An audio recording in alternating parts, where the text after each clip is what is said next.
Oh, look at that. Not an extra step this time. We're just live. We're doing it live. Get settled in, people. We got lots to talk about here. We're going to need a bigger windmill. We're going to start here at 10 p.m. Central Standard Time. It's 11 Eastern Standard Time, 9 p.m. Mountain Time. Ooh. Eastern Daylight Time. Is it Eastern? Wait, what is it? It's daylight time, but it's okay. It's still all right. Oh, good call. And then Pacific. 8 p.m. Pacific. For all of you hardcore daylight savings time. Hardcore time keepers out there.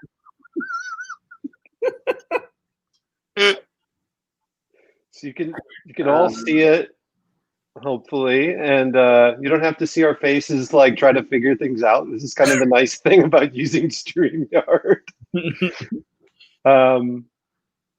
Yeah, if you're tuning in and you have any comments, always leave them. We can address them throughout the show. Happy to meander into other mini golf topics. We'll talk some hardcore mini golf though to begin the show, of course, because that's why we're here.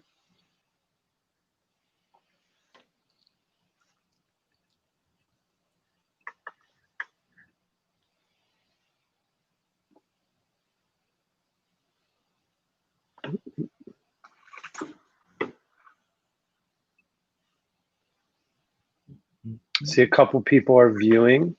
Throw us some comments if you are. Happy to hear from you. Throw our self comments too. There it is. Just live. We're doing it live. We're doing it live.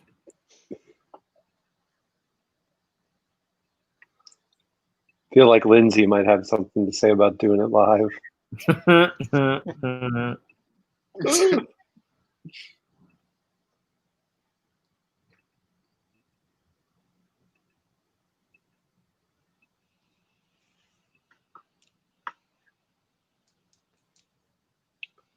Turn the fireworks off in your neighborhood. Turn the volume up on your computer.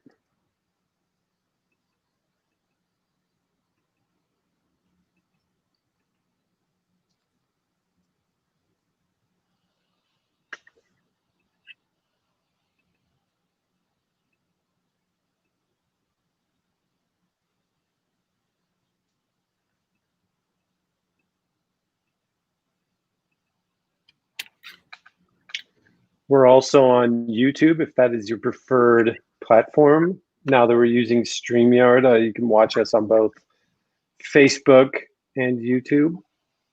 Well, that's fancy. I know. You know, we could even do LinkedIn. Oh. Put in the comments whether you'd prefer us to do, I think there's like two different places you could do it. LinkedIn, maybe like on a page and a profile. So maybe we'll do it on some of our guests' profiles. That would be perfect because right now I'm still furloughed, so I might have to dust off that resume. So this would be extremely helpful for that.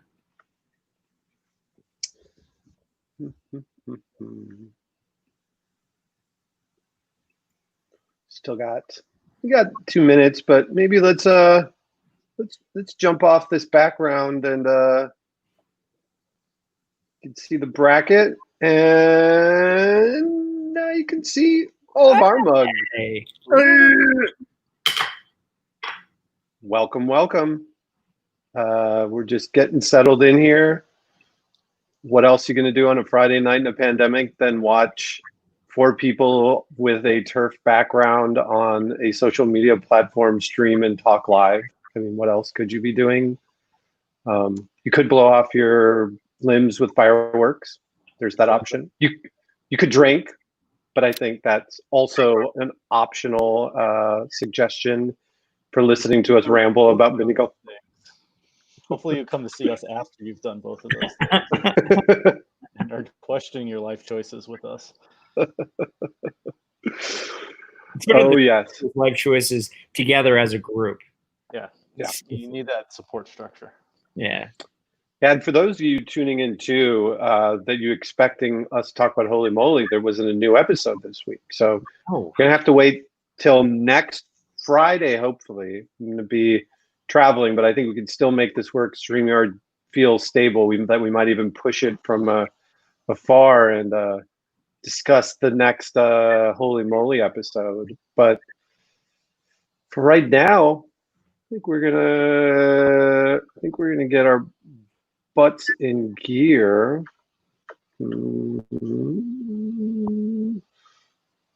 Where did my window go with my shared screen? I can't see it now. Well, that's cool. Let's see if this works. If I pull up the shared screen on the side, there it is. That's looking good. You got the backwards point down already. That was good. you're right. See how it. A month of trivia to figure that out. Yeah, it's a 50-50 shot. Yeah. I'm in a box. Okay. Let's get this going. Welcome. We're gonna need a bigger windmill. I'm Mr. T. My name's Tom. I help run a couple putts with my wife. We review mini golf courses. We build and design mini golf courses. We like mini golf. I could probably say mini golf a few more times in it. My intro, but I'm going to throw it over to my co-host, Pat Sheridan. I'm Pat. I'm from the Putting Penguin, a mini golf review website. I also have about 7,000 other Khaleesi style titles I could throw out there. Probably the two most important right now are professional miniature golfer and U.S. record holder of Putt 18, Hey, which I'm sure we'll talk about later on. Oh, yeah. 12 under this week. yourself. Coming after you, Alan Cox in Australia. And I'm going to point that way over to our other guest in alphabetical order. We'll let introduce himself. I am Aaron, aka El Presidente, president of O3 Mini Golf. Pretty much travel the country and do a video version of what Tom and Pat do in terms of reviews. We also run a miniature golf league in the South Jersey area, which I finally won a game. So there's some legitimacy, thank God. And I'm also a contestant on Holey Moley this season. So What? we keep. I am. I think my episode's not on yet. So What news? look at that. So yeah, make sure to watch Holey Moley and then watch. We need a bigger windmill after that. And then below me, we'll figure this out. Hey, I'm Randy. I am a mini golf pro for about a dozen years or so. I played in tournaments with Pat for about that long. I was on Holey Moley season 1 for 23 seconds, and I run trivia, and I'm a special ed teacher's assistant in New York City public schools. That's me. Is that a trivia question for the people that participate? Like, how long were you on Holey Moley? Let's do that. That's a good one, It is now. right? I think I'm 52 seconds, so I doubled you up. I think Pat's got his feet pretty I well. was gonna say I had a good 5 or 6 minutes. You know what? It's like Anthony Hopkins in Silence Silence of the Lambs. You don't need that long of a time to get an Oscar. So, That's totally fair. Oh, I forgot this banner. hey, Wow. welcome. I've never felt more welcome. Oh my God, it feels like a yeah. I'm not gonna say. It's PG. Well, I'd say it's like at least PG-13 given the show. And yeah, the reason we're showing a picture of Peter Pan mini golf is because we're talking about hardcore mini golf. And you know what? This is like totally unprofesh, but I'm going to redo my slide presentation so I can like do some funny presenting. That's not what I wanted either. Behind the scenes presenter view, so I can sort of toggle things and know what's coming. But yeah, we're talking about let's share that again because you couldn't see that. Can you see it now? Can see it now. Ah, there we go. So we're talking about hardcore mini golf, which takes place at Peter Pan Mini Golf in Austin, Texas, one of the best cities in the world. It's built in 1948, still continuously runs. I used that ATM machine. I took a photo of that in 2013 when I first played it. It had a dial-up tone. It ruled. It has an east and west course that are 18 holes each, par 41 on each of them. Keep that in mind as we talk about their scores later on. We have the commentators for hardcore mini golf that takes place on both of these courses, Jack and Jeff. We have refs Muriel and Larry, and I found out there's going to be another guest ref coming up. We have 16 competitors that are taking part in this fun, goofy mini golf competitive show that we're all talking about because we thought it'd be fun having all of us been on Holey Moley. We have Jeff and Jack here talking about it. And these are our matchups. And we have some sort of rules. The biggest things is they start off each match with a coin toss. That bipping, which is like more or less bumping the ball, is allowed and encouraged. There are several holes, about 3 each set of 18 holes, where there is a power-up that allows you to, if you go through it, to give your opponent a disadvantage on the next hole. There's a $100 hole, and there's some drinking. And one of the things that I did before the show was I tuned into a watch party, and I guess a lot of the people that were on it, this is the people who were producing this, Rooster Teeth and Achievement Hunter, they're more in the video game world. And so mini golf, as you'll hear us say multiple times, is not necessarily their main deal. I'd say that's definitely not their main deal. And they talked about how several of the groups that they didn't really show it in full were drinking quite a bit. They thought they were only playing 9 holes and were kind of done with it very quickly. They were not really compelled to be playing much more than what they did, but they kept at it. The first round that you're seeing, there's a lot of rain in the matches, and you'll see a lot of water on it. What you didn't see, I found out there, and I remembered from playing there's a lot of trains going by, and they didn't leave anything on the cutting room floor, and that you're going to get to see all 36 holes. And what we had sort of thought might have been the case, that they recorded in the winter, was true. They had written up the idea in November and pitched it and moved it forward right away on Achievement Hunter.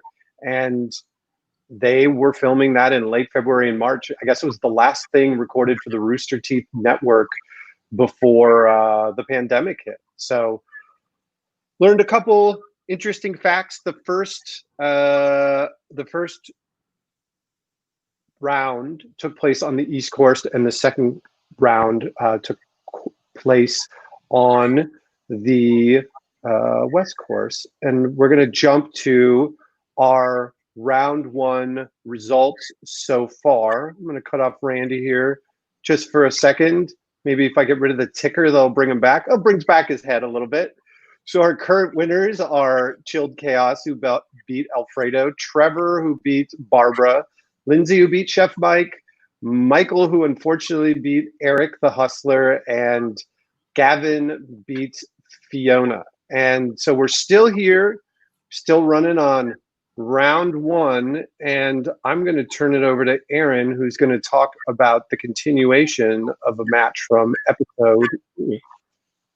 Which, to be honest with you, there was so much going on. I'm not sure if this was the back 9. I know they kind of mentioned the holes sporadically, but this episode picks up with Jeremy and Ryan having to putt with not your traditional axe, but an axe for sure.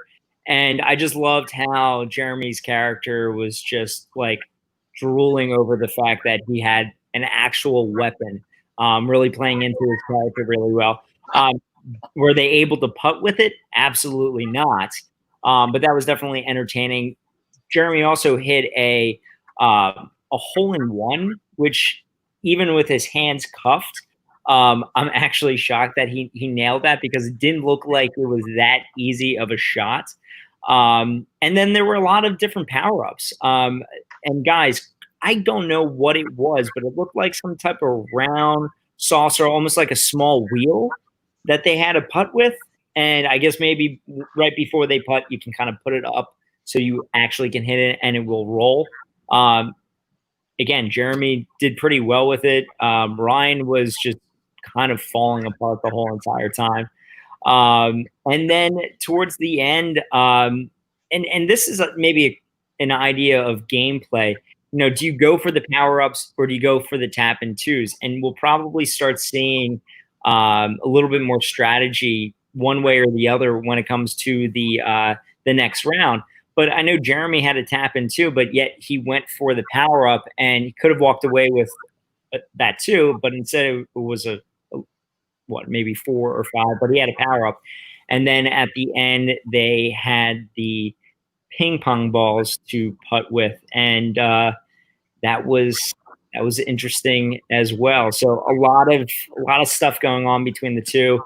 And Jeremy ended up winning, I believe it was 61-78. So very proud win on his part, being handcuffed the whole entire time. But I'm happy I'm covering this because honestly, Jeremy is my horse in the race. I think that he can go all the way, and if he doesn't win, he will kill someone to win.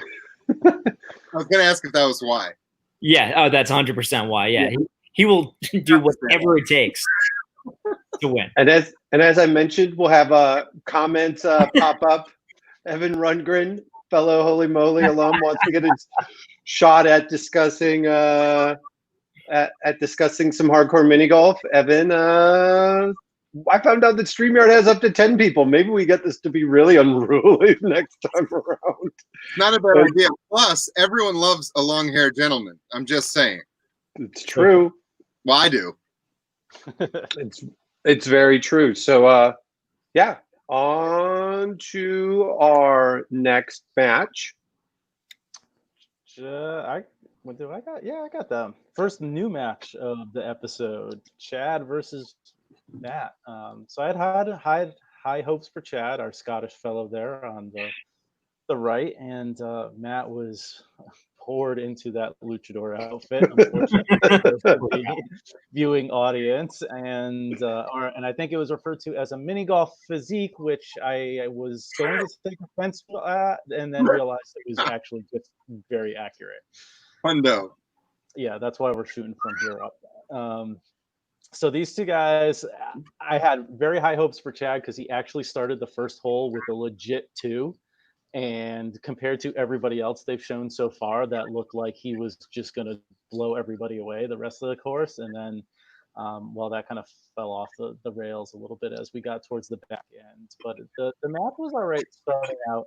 I like this match because they did start to lean into the silliness and the different things that came around it. So when they got to their $100 hole, there was a little gamesmanship, a little talking, maybe a little bit of throwing something to the ref, and you might have saw a little bit of, this ball kind of disappeared behind an obstacle and magically ended up in the hole, which ended up being disputed a little bit first by the ref.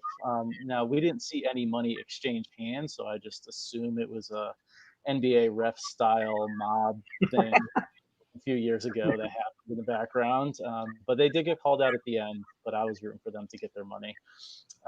And then they most of the rest of this match, they did kind of, to Aaron's point, they had the power up thing that came big in the 17th hole. They did the same thing, both of them just kind of going for the power up, even though at one point they both had decent shots for just a knock in the 2, which probably would have been the wiser play on both of their parts, considering how close their scores were, than screwing around with it. I think Matt probably got one of the worst power ups on the worst hole, and I started noticing, especially as we got into the later half of this episode, he had a pool cue to hit the ball up over 2 humps that was elevated.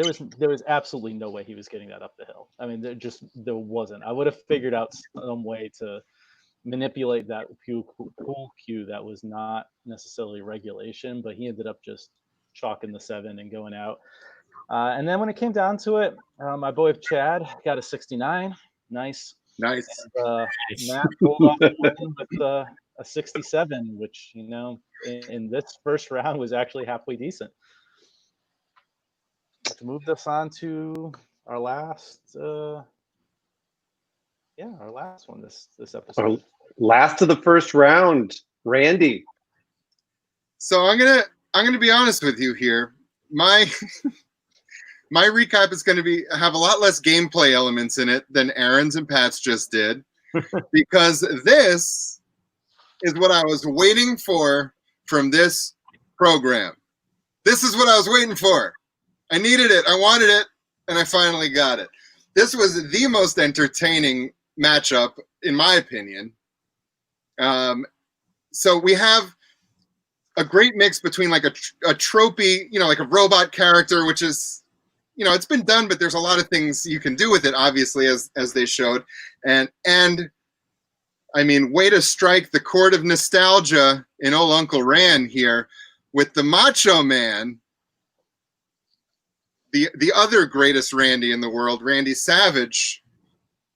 My goodness, this was so good. I love the idea of one guy being so not into it that he didn't even bother showing up and sent a robot. Like, that whole bit was hilarious to me. And I could identify with it. But yeah, these guys were easily the best, and I think sort of encapsulated what this show was supposed to be. And I almost wish they didn't save it for last, kind of. Like, I wish if they'd, or maybe it would have washed out other stuff if they'd started with this. I don't know.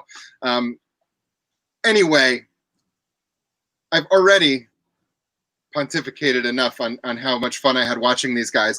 So Chris the Robot is not so good. He's not very well programmed. And he loses by a sizable 13 baker's dozen strokes to Blaine Gibson, the Macho Man. So look, I could not have been happier, though. This is the most stake I had in anything was watching Blaine make it to round 2. Look at this guy. First of all, I mean, wardrobe on point. Physique is ridiculous. It's something to aspire to if you give a shit about physique. That's the one you would want. But man, we were talking about this before we went live. This guy's like nuanced, unending commitment to doing this character was so great and so much fun. So I'm very happy that he won. I'm so sorry I'm not focusing on gameplay. I will talk about the keyboard power up. Oh my God, that was so good. Is that maybe the best, the silliest, funniest power up so far? I mean, the other ones have been, some of them have been kind of savage or have been, you know, definitely disadvantageous. But this was one of the funnier ones for me. Was that even a power up? I think he was just playing with his keyboard randomly. He just glitched at some point. You just did that? Yeah. Oh, yeah. I think the more that they wrestled, the more stuff that came off the robot. I was distracted by Blaine's abs. Sorry. No, that's totally fair. Yeah. And maybe also the fringe. But yeah, just everything about this match was great for me. Can we just go back to, how do you relate to sending a robot to go play mini golf? I was just about to say that. When have you done that? No. All right. I will clarify. I can identify with not giving enough of a darn, let's say, to show up to a mini golf event. That I have done. Fair enough. Fair enough. I kind of want to start sending like robot people out to things that I don't feel like doing either. I think it's inspired. Yeah, That's a good idea. I think it's a good business idea. I think someone needs to do it. If you ever need somebody to take care of anybody when you go back to work, Aaron, you want to take a sick day, I'm good. I'm in. Oh, good. Awesome. I'm going to move on. Were they inspired at all by our golfing robot from Holey Moley season 1? Ooh. Not saying, inspiration. That's all. Evan with another comment talking about the long-haired gentleman and all of the good things. Wanted to make sure to give Evan a little bit of a shout out and to direct your attention at the results of our first round. And here they are. We have Chilled Chaos, Trevor, Gavin, Matt, Lindsay, Jeremy, Michael, and the lovable Blaine, all moving forward into the second round of hardcore mini golf. And I get to kick it off with the second round. And I have Trevor and Chilled Chaos. If you remember Chilled Chaos from episode 1, he's like the commando Super Mario looking dude. He's playing Trevor, the basketball guy, who was like his girlfriend, Barbara, who was the chimney sweep. It's hard to keep track. You're just going to have to go online. And heads up, what I found out was that the first episode views on YouTube, by the way. The rest of them, you have to be like a first member for Rooster Teeth, and I don't think the rest are going to be up, which to me is a little disappointing because it might have been my least favorite episode of the 4. Spoiler alert. But yeah, it's been hinted at a little bit, but the second round gets a little bit more serious with Trevor and Chilled Chaos. They're both pretty cordial and friendly with each other, for better or worse. Like, they were very supportive. They were trying things out. On hole number 10, they decided to, because Trevor's a basketball guy, to like shoot the mini golf ball. Trevor's not very good at basketball either. That's some poor form. Both of them like tried to go up this little ramp and down towards the back part of the hole. They just wasted a stroke. What is that ramp? A square foot? Yeah. How did they both hit the ramp? Yeah, in some way, maybe they have really good aim and they were trying to show how bad they were. Another spoiler alert. Sorry. Yeah, only one power up, and it was Trevor who had to maneuver. If I'm correct, he had to maneuver that metal ball over the bridge on that hole. One of the harder holes on the course. I think that was like hole 7 or something. I don't know. It's the more difficult hole on the course of the 18, and you have to get it around the corner over a bridge. And Trevor got it in there in 6, which was impressive given how many like the extra strokes that he gave, like trying to like push it along while they kept telling him like, maybe you just want to bump it. But it came down in the end to the last hole. It was like a dramatic finish where they came down to the last hole, which looks great because what you can see on the last hole is that they brought the commentators down to the bottom half of the 18th hole. Just genius. I guess they were going to move the commentators booth more, but they built it too heavy. That was in the watch party behind the scenes. But as you can see, although it looks like they're both losing, Trevor gets a win over Chilled Chaos after Chilled Chaos is trying to bip/bounce or bump the ball of his competitor Trevor and missed it wildly to try to extend the match. Their score was somewhere in the 50s, but it wasn't really clear what their score was, other than Trevor, the basketball player, advances to the semifinals of the first season of hardcore mini golf. And that takes us to the last of our matches. Lindsay, the debutante, returns. Oh, Lindsay and Bain, probably one of my favorite matchups. I think they're both really great characters. Randy touched on Blaine's Macho Man persona, and yeah, there's nothing much more to say about that, but it does get a little interesting. And Lindsay is just being herself with these like little witty one-liner, like sexual innuendos, like just little things where I have to stop and be like, yeah, okay, she did say that. Okay, moving on. Like you really have to pay attention to some of the stuff that she says, which is great. Now, did the goth play get any better? I don't know, but Tom, you played this course before. It seems like this one for the second round is a lot harder. I mean, it maybe breaks a little bit more. There's more obstacles, so I can be a little bit more forgiving in terms of the miniature golf play. But as the game went on, Blaine's jacket started coming off, and there was a lot of there. Thank you. If that was perfect timing, just a lot of lube, oil, hand sanitizer. Who knows really what was being lathered on his chiseled body? But just look at it all day. All day.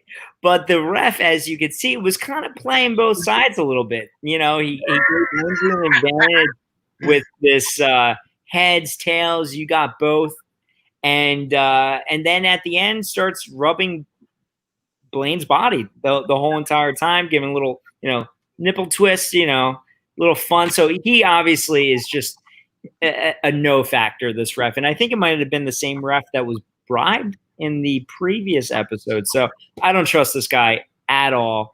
So I like to see if he plays a bigger factor in later episodes. But Lindsay aced a hole.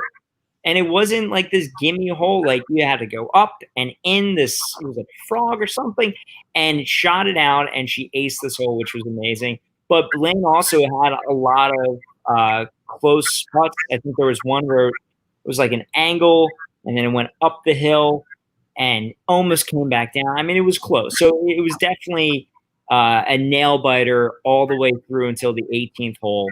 It's tied, and it just seemed like no one wanted to win. And it wasn't even so much like a difficult shot. They both got down to the green in two. They both had the same shot almost every single time. And they were just going back and forth, missing shots where, again, I thought it was better gameplay in terms of miniature golf this whole entire round up until the last hole, really when it counted. And it ended up being an actual tie. And that's pretty much the end of the episode. So that's kind of the cliffhanger. Like, what's going to happen? Is a 3-hole playoff? Is it sudden death? What are the rules, really? And to be honest with you, this isn't a scripted show. Everyone is playing a character, but it seems a little improv mixed in. So I don't know if they really planned on having a tie. I think everyone was probably as shocked as we were watching. Okay, now what? So I'm really excited to see the next episode and what happens. And I think that's a little different than what we had felt after those first two episodes. It's like, yeah. So, are we going to get through this thing? Like, are we going to get through this? And it's like, I mean, I think it's pretty clear most of us are rooting for Blaine to advance. So, yeah, we've got, I don't know how many more episodes left. Like, it wasn't clear when they did their watch party that I've mentioned a few times. They said, yeah, we did something between 6 and 8 episodes. They weren't even certain about that. Like, their disregard for the mini golf. It was funny because they're like, who cares anyways? And I'm like, it's funny that you feel that way about the mini golf, because trying to look at a lot of their programming, I'm like, I don't know if I care about any of this other programming. But so we're going to have in the next episode the completion of Blaine and Lindsay, and then we're going to be bringing back Matt the Luchador versus Jeremy the Maneater, and Gavin versus the turf guy that got his the top of his penis hit with a putter. He's going to be playing against a guy dressed up like a stormtrooper named Michael. So that's what we got coming up. Thoughts on those upcoming matches / the tiebreaker? Jeremy's got it. Jeremy's got it in the bag. That guy can't even see anything. He's got glasses on, a mask. Nah, Jeremy's got it. Okay, now I have a counterpoint here, though. Okay. Are we not angling for a luchador versus semifinal? Fair enough. All right. So, I think it's a win-win. I think it's a win-win. It is. Assuming that Blaine were to be able to somehow get his shit together and win, which who knows? But man, would that be fun? That would be. Considering he went to that tie, he had the better shot on the green because he was left-handed. He didn't have to pump with the thing, and then manages to make the one to tie right-handed, which was insane. Which also, both announcers are left-handed. Yeah, kind of strange. Kind of weird, right? I don't know. Are you left-handed? Okay, that makes a lot of. I will say, I understand where they were coming from, saying they wouldn't be able to hit right-handed, but I think this whole group here is pretty ambidextrous on the greens. I would not have been at all frazzled by that. No. Another thing I hope going forward in these upcoming matches is that I have to say I liked here in round 2 that we sort of started bending the rules and everyone kind of went with it. Like they backtracked on the assisted hole-in-one, sure, but scoring a random pinfall on a face-down robot was counted as a hole-in-one. I mean, who knows what we're gonna? I kind of like if this is where we are now. I hope we at least just run with it. I can't wait to see what other zany stuff that they accept into the canon here. Yeah, and I feel very conflicted about Lindsay and Blaine because I love Blaine, but I was talking with Pat about this last week during our Holey Moley show. We were chatting about how it's too bad that they didn't have more female identifying competitors. They only had 3 of the 16, and Lindsay's the only one left. And so it's I'm pretty good, to be honest with you. Yeah. Well, we did see some pretty sweet fan art on Twitter the other day. I don't know of the 3 female competitors. Somebody put that up. That was pretty cool. Wow. And minority representation, not huge. Also, I was gonna say, I mean, it is video game culture.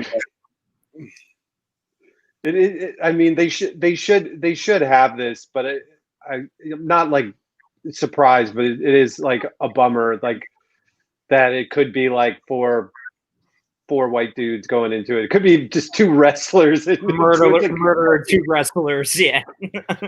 Which in itself could be funny.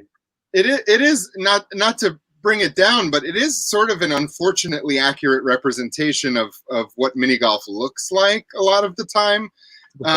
When you talk about tournaments, especially, that's kind of what it looks like, and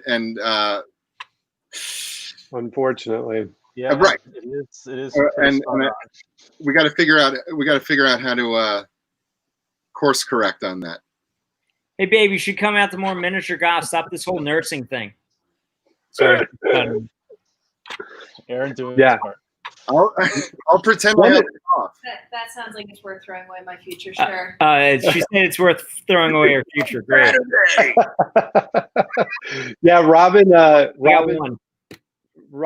will play, but I don't think she's into talking about this show. She's just she had 5 minutes. She's I'm gonna go back to doing something else. Let's talk about what we loved and hated about the episode, calling them aces and bogeys, and let's start with some aces.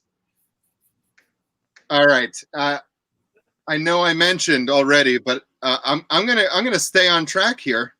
The ace for me easily is specifically Blaine, but that whole Blaine and Chris match was the gold standard, in my opinion, of hardcore mini golf matchups, and I think both those guys did a great job.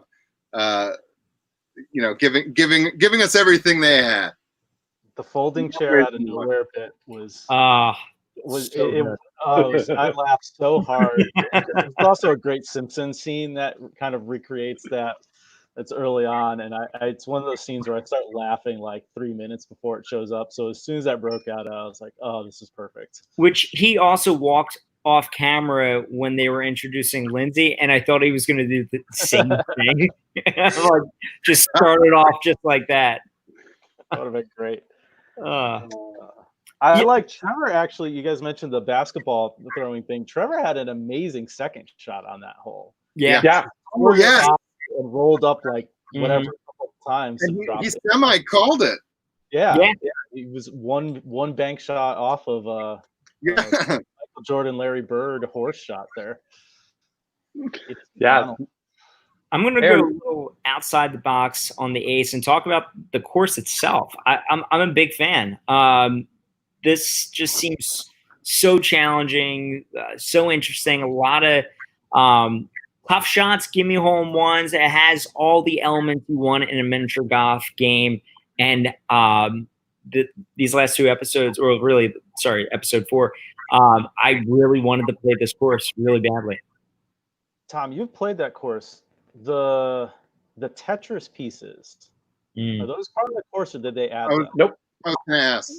They added those. Those and the they sand traps they added. Gotcha. The Tetris pieces, when I watched again, I was like, man, those are in some pretty difficult areas and not like normal areas for regular like mini golf courses that style. So I was wondering if they added, because that would have upped the difficulty. But For sure. I have to say though, I also am curious to try that out on like some more generic courses, taking those little Tetris blocks or like those little sand traps and like mixing things up. Like that could be fun. But I'll let Aaron, more aces. What else do you like? I like a lot of the hole-in-one shots as well. Making it difficult. Even some of the 2 shots, or like a miss on your first shot. I mean, just so close. I think it was Trevor who had so many missed opportunities, and it still played well overall. So I'm happy he ended up winning his grouping. But yeah, I honestly, I just comparing to the first 2 episodes, I'm just liking the gameplay more. And I've also kind of been attached to these characters a little bit, not knowing them from Rooster Teeth or any of their previous episodes or series, but just like now after watching 2 of them, I'm drawn in a little bit, and I know them as characters a little bit more. So I thought of a question, but although given our discussion this episode, I think I may know where we're all leaning. But if you were to pick one of these people as their character, who would you think would do best on Holey Moley? Ooh. Do best as like they would compete well as the character, but like as a television person on Holey Moley, who would fit the best for that show? Since we've all been on it and we know what it takes. That's interesting, Pat. I think I know mine. Go for it. Blaine. Yeah. Yeah, that's the easy answer. I didn't want to say it because it's kind of obvious. I mean, he like you mentioned, he is the macho man character. It's so absurd. It's unique. We haven't seen that on Holey Moley. The shirt off the whole time. I don't know if that'd be like ABC's family friendly, but I really like this character for sure. It did have Thunder Down Under on the distractor. That's the point. Families too. Moms love abs like that. Yeah, exactly. That's true. My second one after watching it again, Trevor I think could have done it too because he's got like the right, not quite over the top level of character that is pretty central to Holey Moley. Like gets there, feeds it, feels like he could do a crowd. But those are my 1 and 2. Yeah, I thought of the question, and then as we were talking for the past 45 minutes, like I know who everybody's gonna pick. Yeah. Well, another one though, I would say that for commitment to character, which I think would do well for Holey Moley, is the guy with the scope on his putter. Michael. Yeah, that guy would be good. That would be fun to watch that guy in Holey Moley rolling around all over the place. That would be great. You know what I want to see? I want to see Gavin, the turf guy, go to a volcano. You'd lose it. A lot of these people get hit by obstacles. I mean, like there'd be no way he could land volcano. So you just get to see him like bounce off of it. Can you imagine Lindsay riding that hot dog? That would not be family friendly. Oh, no. I hate to hear her comment. That's Holey Moley. She talked about that. She was on that watch party and she talked about how hard it was to do anything in that outfit. It's funny. She was like the most like chill and laid back and like not like her character in that watch party. I gotta go. You check it out. It's like the whole video is like an hour and a half, but if you take out the episode, they're just like hanging out for half of it, not talking and whatnot. And it's like they're actually like get a little inside baseball, talk about their production and all of that. And I was just like, wow, like what are they doing right in the world that they're able to like get all this money in production to make a goofy show like this? I mean, we all kind of would love just to get paid to like go out and act like goofballs and play mini golf because that's what we would do. We do anyways. I mean, that's the dream. Yeah, right. I don't know if I have anything more for Aces. You guys covered it pretty well. I think seeing the rest of the course was the big part for me. I loved that course. I love the whole vibe of it and the old school obstacles and that different era of style. So let's move it into some of the bogeys. Randy, you're up. All right. I know we've talked about the quality of the course being an ace. I do want to throw out an outside the box bogey on the course also for the rails. Yeah. Because while it fits this show really well, could you imagine some of the bounces we've seen that are literally back towards you from a perpendicular wall? I mean, how does that even happen? I get it. Look, it's a style, it's a particular style of course, but I mean, for me, it put a dagger through my mini golf heart to watch some of those bounces, and so I'm giving a bogey to the walls. On the one that killed me was the loop. The back end of that loop. How do you stay in bounds? Because one of the guys definitely rocketed it, but the second guy did not hit it that like the speed you need to get it through the loop. There is not nearly enough anything behind that hole to keep that ball in. Or Trevor's shot on one of the last holes, it bounced out, then rolled back in. But the fact that it bounced out, it didn't even seem that hard of a shot. He just hit it at the perfect spot for it to go off. Yeah. So for those of you that have played a lot more of like big tournaments, it seems like they're using like a more traditional, maybe even like lighter ball on that's like at the course. What kind of ball would you use to keep it in better? Would you use something that's like the non-dimpled ones that like? I mean, if you were playing European style, you'd use a heavy dead ball that just dies. Yeah. They have particular balls that have almost no bounce. Sure. No, I mean, that's the easiest answer.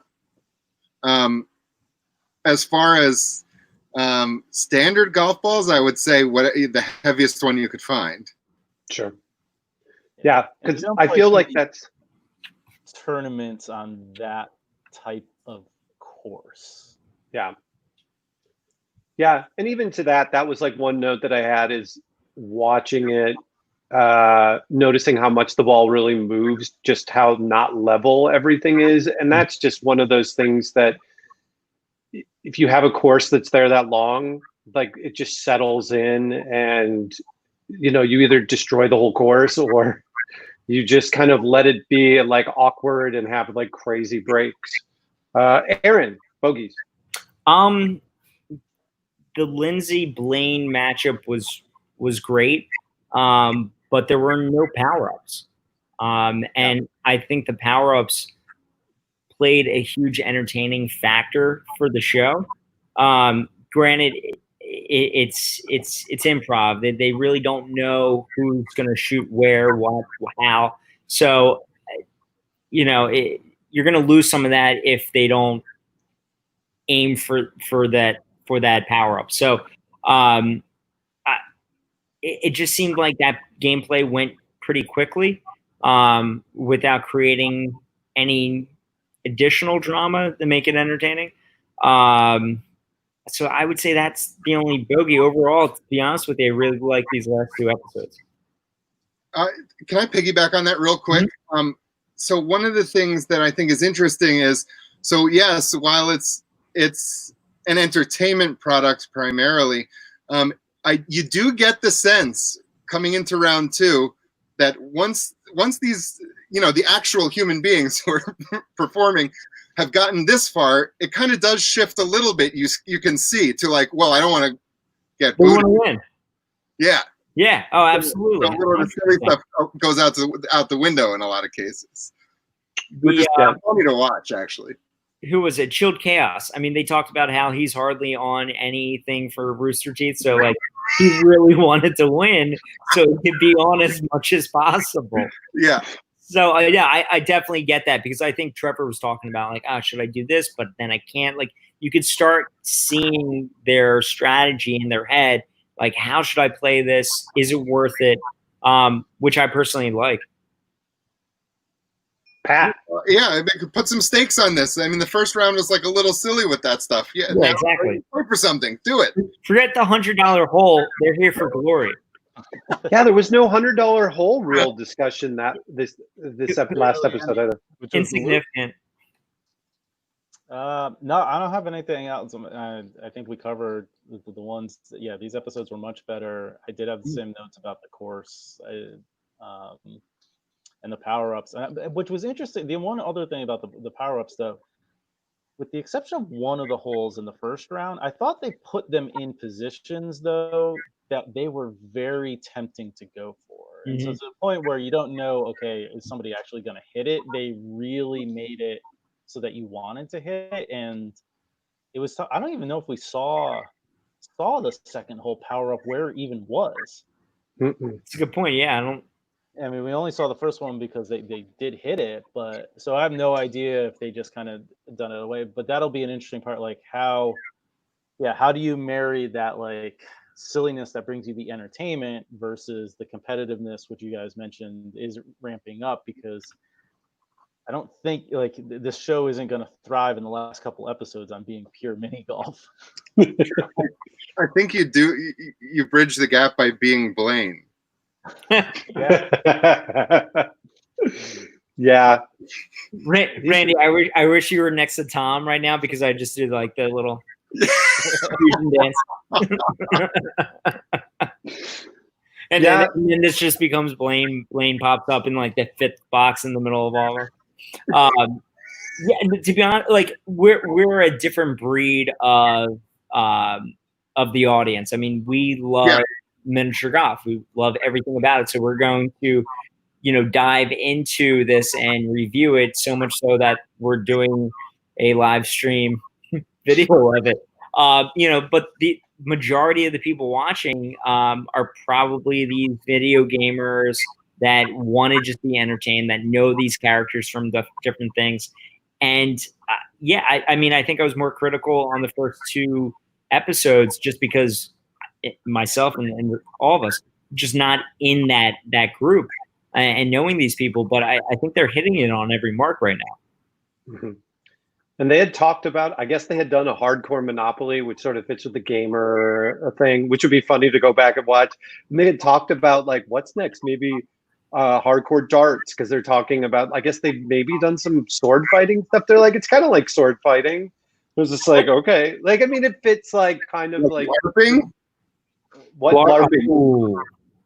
I mean, so, but they also talked about, they also did talk about a season 2 of hardcore mini golf. So who knows? I mean, if you know they can, if you know, we're through all the, yeah, that'd be awesome. That if you were on it, that'd be super fun. Really thirsty. Yeah. I mean, Yeah. they were talking about like the people they were talking about having on it in their universe. They're like, what about Kevin Smith? Because like I guess the robot guy is like a well-known entity. Like not the guy in the robot suit, but the guy that like built them that was on the screen. Mm-hmm. Yeah, I don't know. Bogeys, we talked about it at the course a bunch. The only thing it makes me eager to do and seeing how rough it plays is to go back. I really want to get back and play that course again. It's super fun. It's such a cool place, and I always worry about places like that going away, but I'm glad to see it getting a lot of shine on the show. Let's move into our last bit. What are some mini golf happenings, people? What are we up to? Randy, what are you doing for mini golf? Okay, so I got out of my house, like really out of my house for the first time since March this week. Nice. And I went up to Connecticut to Pat's neck of the woods, and I played at Matterhorn Mini Golf in Canton, Connecticut, which is a course I've played tournaments at before, and I played Safari Golf in Berlin, Connecticut. It was very easy to feel pandemically safe at those places. Everything's wide open. There was not a lot of other people. There were not a lot of other people there. And I brought my own club and golf balls. So like, it was kind of foolproof. I felt really good about it, and it felt great to get out and putt. Nice. Like you wouldn't even understand, or maybe you would. Whoa! Where'd you get that? Is that a tote or a pillow? It is a pillow. It looks like a third base. Robin ordered a T-shirt that she found online, like somewhere on Etsy or whatever from them. It was too small, so she made a pillow out of it. And I was going to share that with you, but as soon as Randy said the Safari Mini Golf, I was like, had to go get it. But yeah, it's like a. It does look like a base. I've never been to third base, but I'm happy I know what it looks like now. Wait, can I tell you something on the subject of that? Wait, do I have the picture? Oh, I don't think I do. Darn it. Third base? That giraffe is jacked. Like, move over, Blaine. That giraffe has serious muscles. In real life, I mean. That giraffe looks like it's tap dancing. Okay, well, there's one giraffe that's like drinking water passively, and it doesn't look that jacked, but there's one super sturdy giraffe in the middle of the course that is, he works out. He's an exercising giraffe. Anyway, as far as mini golf happenings, that's all I have. Go out and support your local mini golf course if they're open and you feel safe doing so. Please get out there. It's good. It's healthy for you. That is the jack giraffe. That majestic beast. The funny thing was, we didn't get together because I was trying to finish selling my house when Randy was up here Wednesday. But I did go to Safari Golf about 24 hours later and played that with my kids. And actually, it's pretty busy, but that course is very nicely spread out. And like Randy said, everybody was being really courteous, waiting, at the end of the hole for the next group, or like sitting in the long walkways. There's only one hole that's actually kind of an interesting set of holes because it's two holes that kind of share. They're an unbroken. You can actually go into the other hole as you're playing back and forth on that. But they're like 8 holes apart in the layout of the course. Yeah, because you go up and around on one, and then you come around. That was the only place where there was like groups of people, but they were all just trying to maneuver it correctly. But they had the buckets for the the putters and everything, and the balls, and then they seem to be doing a really good job of it. Yeah, that's the Jack Giraffe. If they did that course has been doing a lot of good stuff. They just recarpeted a whole bunch of stuff this year. Nice. Aaron, you're doing mini golf stuff. Yes, until I get coronavirus. No, I really don't want that sacrifice so much. But no, so I just got back from Maryland. Rudy, myself went down and we hit up a bunch of different courses on the way there and on the way back. But we played the game 2 of the Greater Baltimore Mini Golf Tour, and I ended up winning. And it was a lot of fun. It was a Harris Miniature Golf Course. Yeah, thank you. This is my second win. I currently have 19 strokes on second place, and these people in Baltimore. That's like a full session, right? I know. Never mind. There's 3 more locations, total 6 more games. So now I have to go to Maryland every month to be playing. I because if I don't go, then I'm like forfeiting. So, but yeah, these guys that play must just hate me. Because it's like, oh, dudes from Jersey are back. But for Oak Street, we went 1, 2, 3. I got first, Rudy got second, Evan got a 4-way tie for third. So it was a nice showing for us. And I don't know about you guys, but I'm always asked, like, what's the hardest miniature golf course you've ever played? And I never really have like an answer because I'm like, oh, well, there's different, like, you know, it could be challenging in one way versus another. Maybe it's just a crappy course. But Rudy and I played the hardest course we've ever played. It is Mitchell's Golf Center, and it's in Maryland. I forget the exact location. It was somewhere. Is that the recent one? Say it again. That was the most recent one? It was no, not where we had the tournament, but we hit the course on the way back. And they have this. It was 3 courses. One's called the Monster, and it is exhausting. We have a video. We're going to put pictures up, but I mean, we're trying to chip it onto the green instead of going all the way over. Like it was nuts. It like in Disney doesn't even compare. It's a par 70, and it's all like concrete. The sides are concrete, but yeah, it's no joke. But and we're going into game 5 for our O Street Tour, the OGA Tour, and it's starting to get more competitive. Everyone wants a win, wants to get to the championship, and it's getting a little cutthroat. Yeah, nice. A couple putts has some new stuff.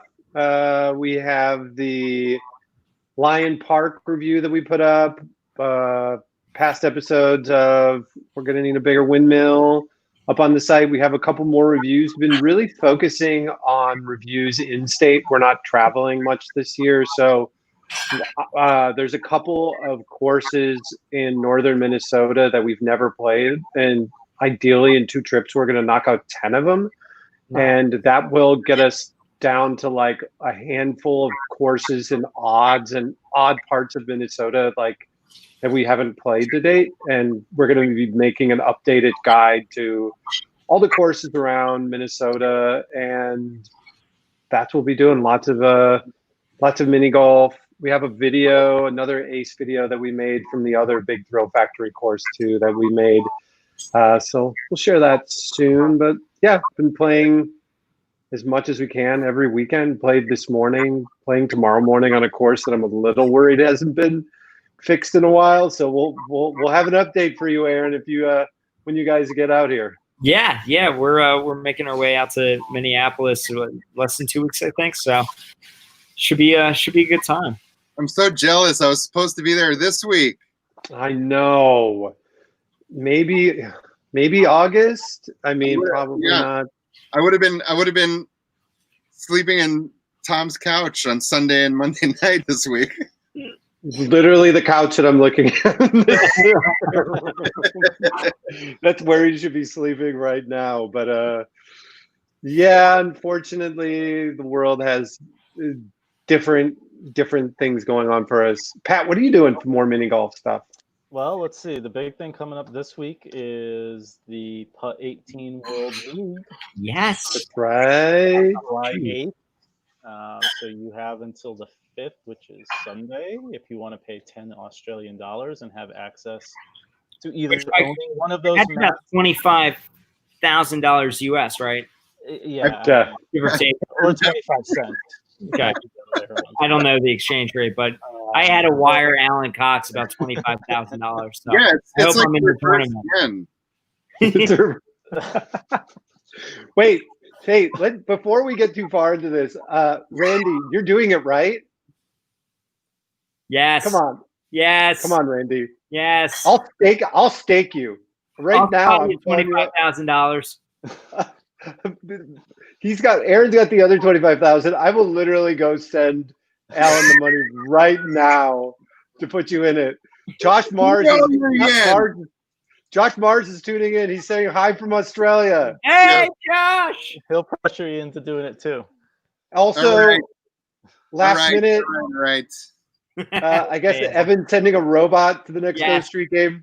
So now we have more U.S. representation. So the secret's out, Randy, that we announced here. Randy's joining us. We're gonna stake him. Alan Cox, if you're listening, Randy's joined the league. Pat, continue. No, that was a big one. I think Matterhorn is starting their league on Tuesday. I don't know, Nice. Randy, if Autumn mentioned that at all while you were there. I haven't gotten the exact details, but I'm hoping that starts on Tuesday. We didn't really talk about it, but Tuesday is my trivia night, so it's kind of lost on me that. And that'll be going hopefully through the whole summer up until our tournament there late in the fall, which I believe is the 19th of September this year. Nice. So that's about it. Still hoping the first weekend in August to get down to your guys' stuff on O Street. And actually, I've been trying to talk with Mandy to see if she can play some of those Baltimore tournaments, because she's not that far from most of them compared to it's a lot of fun where I need to drive from to get down there. Yeah. But I think that's it for mini golf happenings right now. Nice. Sweet. So I think we're going to do a next episode. We're all in. Yes. 2 episodes from now, we're going to find out probably who's going to be in the finals. Well, that'll be episodes 5 and 6. We'll find next time we speak, we'll be talking about Lindsay and Blaine and who won that epic match, as well as the other second round matches. And then we're going to get into the final 3 matches.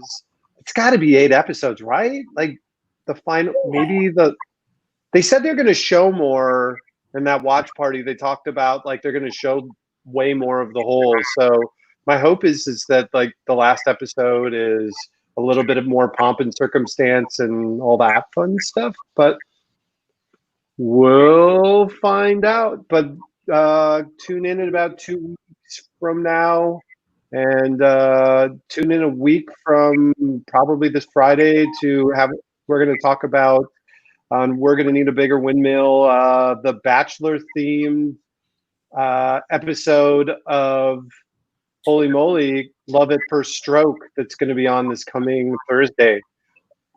Is that Did you know? You didn't know about this, Randy? Sorry, no.